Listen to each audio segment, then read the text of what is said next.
será que existe algum bilionário de esquerda? Bom, existe uma pessoa muito controversa, polêmica e, de certa forma, muito lucrativa, que se chama George Soros. E no vídeo de hoje, a gente vai contar a história de um dos traders, investidores, ou o que quer que seja, mais polêmicos da história do mercado financeiro mundial, com participação política, filosófica e também econômica no mundo inteiro.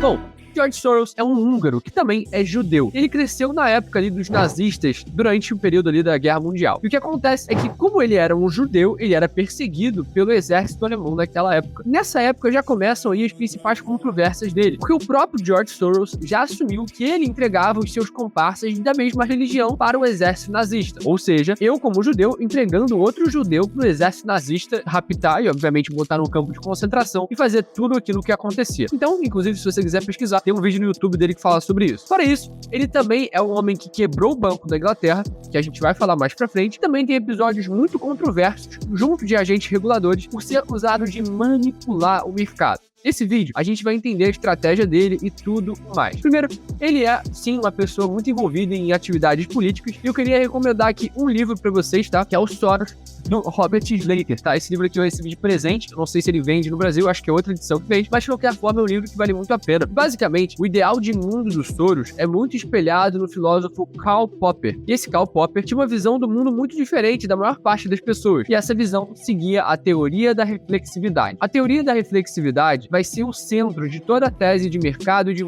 George Soros. Basicamente, o que seria a teoria da reflexividade? É quando você confunde causa e consequência. Vamos dar um exemplo simples. Por exemplo, no mercado financeiro, no mercado de ações, as pessoas presumem que os lucros de uma empresa sobem justamente porque ela está vendendo mais e os lucros subindo vão fazer com que as ações subam. E a teoria da reflexividade tira essa relação de causa e consequência. E na verdade fala assim, poxa, os lucros estão subindo porque talvez as ações terem subido causam uma grande reputação da empresa, fazem ela ser mais bem credenciada, né, ter mais credibilidade e assim vender mais e assim fazer mais dinheiro. E as movimentações do mercado não seguiriam um padrão lógico, mas sim a teoria da reflexividade, que tem sim as causas e consequências, mas ela as confunde. Então o mercado não andaria conforme as expectativas das pessoas, e sim conforme os ciclos, que refletem as expectativas das pessoas. Como assim, Vini? Bom, basicamente, ao invés de você chegar, olhar para o mercado e falar assim, ah não, o juros está subindo, o mercado vai fazer isso. O lucro daquela empresa está subindo, o mercado vai fazer aquilo. Ao invés de você olhar de uma forma tão seca e de certa forma rudimentar, você olha de uma forma muito mais profunda, entendendo o comportamento humano e entendendo quais são os ciclos do mercado. Então, em tese, essa seria a grande maneira de operar o mercado dos Soros, né? E tem inclusive esse livro aqui que é The Alchemy of Finance, Alquimia das Finanças, que fala sobre isso. Inclusive, esse livro é muito interessante. Eu tenho até algumas anotações aqui que eu acho que vale a pena compartilhar com vocês,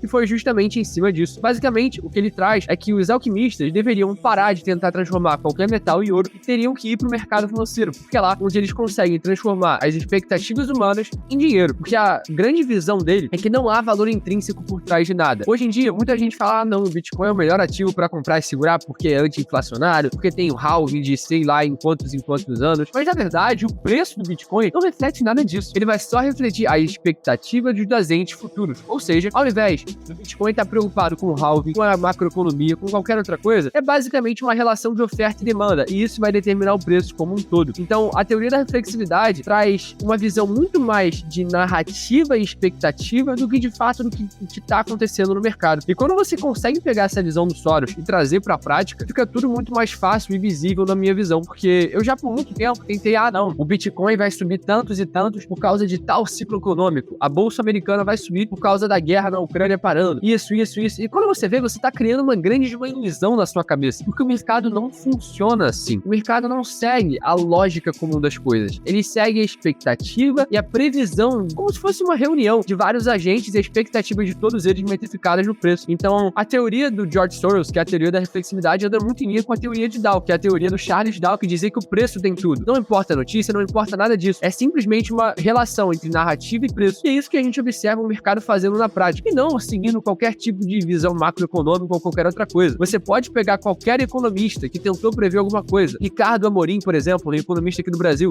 Ele é o maior economista do LinkedIn, ele enche a boca pra falar isso, inclusive. Sabe, tu vai ver, o cara não acertou nada no mercado. Não porque ele é ruim, e sim porque o mercado não é previsível. O mercado vai seguir as expectativas dos agentes. Expectativas essas são renovadas mediante as narrativas. Como assim a narrativa? É a narrativa de que o governo novo vai ser melhor. É a narrativa de que agora o dólar já não é a mesma moeda que era antes. As narrativas manipulam o preço. E ao invés de você estar tentando descobrir qual é o novo Bitcoin, qual é a nova Magazine Luiza, como o pessoal dizia no passado, faz muito mais sentido você focar em procurar de fato uma estratégia válida, né? E foi grande parte disso que foi responsável por um dos episódios mais loucos e interessantes da história do George Soros, que foi a quebra do Banco da Inglaterra. Basicamente, o Banco da Inglaterra, né, o Bank of England, ele era um banco que tinha uma grande ligação com o Banco Central lá da Inglaterra. Basicamente, ele e o Stanley Druckenmiller apostaram contra a Libra. E é importante que você entenda o que está por trás do Soros e por que não é ele sozinho que é responsável por esses resultados tão estrondosos, né? Basicamente, eu não sei se você já viu a série Billions, mas a série Billions é inspirada nisso, né? É basicamente um fundo e debaixo desse guarda-chuva existem vários gestores diferentes. E é exatamente esse esquema que segue o George Soros. Ele tem um fundo e tem vários funcionários dentro desse fundo. Um desses funcionários, inclusive, deixa eu mostrar aqui o livro pra vocês, era o Jim Rogers, tá? Que juntos eles fizeram mais de $1 bilhão,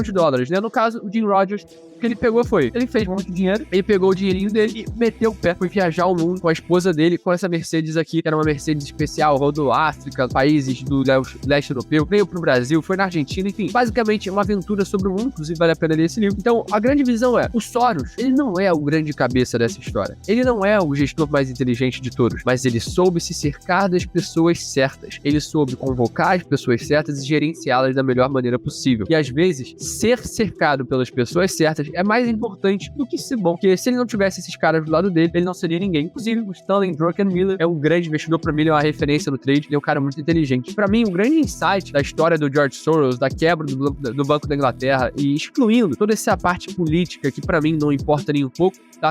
Eu acho que ele fala muita besteira, ele se envolve em muita coisa completamente imoral e errada, tá? Enfim, não vou entrar nesse mérito aqui, mas a questão é, na parte financeira, na parte de mercado, eu acho que há muita coisa interessante, justamente porque a gente consegue entender que a visão dele do mercado é livre de narrativa, é livre de ficar tentando construir arcabouço de um monte de ideias e indicadores e sei lá o que. Ele simplesmente entende que o mercado vai seguir certos ciclos, e dentro desses ciclos ele procura as oportunidades. E de certa forma, esse é o conceito de ser trader. O trader, com a tradução livre da palavra para comerciante, é o cara que sabe comprar na hora certa e vender na hora certa. Ou seja, eu sei comprar quando vai subir, sei vender quando vai cair. E no caso, o que o Soros faz é justamente isso. E aqui no canal a gente compartilha bastante dessa visão, de que de fato o que importa não é o que o Bitcoin vai fazer para a humanidade, o que o dólar vai fazer nos próximos meses, anos, e sim o que está no nosso controle. O que está no meu controle é olhar para o gráfico e ganhar dinheiro com isso, na alta e na baixa, assim como um bom comerciante deve fazer. Então, eu acho que o grande insight dessa trajetória é isso. E se você tem interesse sobre o mercado financeiro, quer aprender uma estratégia que eu uso e faço dinheiro todo santo dia no mercado, usando a estratégia institucional, ganhando dinheiro ao lado dos grandes players, eu te sugiro clicar no primeiro link aqui na descrição, que vai ter uma surpresa para você. Fechou? Se você gostou dessa história, se você quiser mais histórias, eu tenho aqui Jim Simons, outras histórias de grandes investidores e traders que eu acho interessante trazer aqui pra vocês. E se vocês curtirem, não deixe de curtir aqui o vídeo, comentar alguma coisa e se inscrever no canal. Tamo junto, só o começo e até a próxima.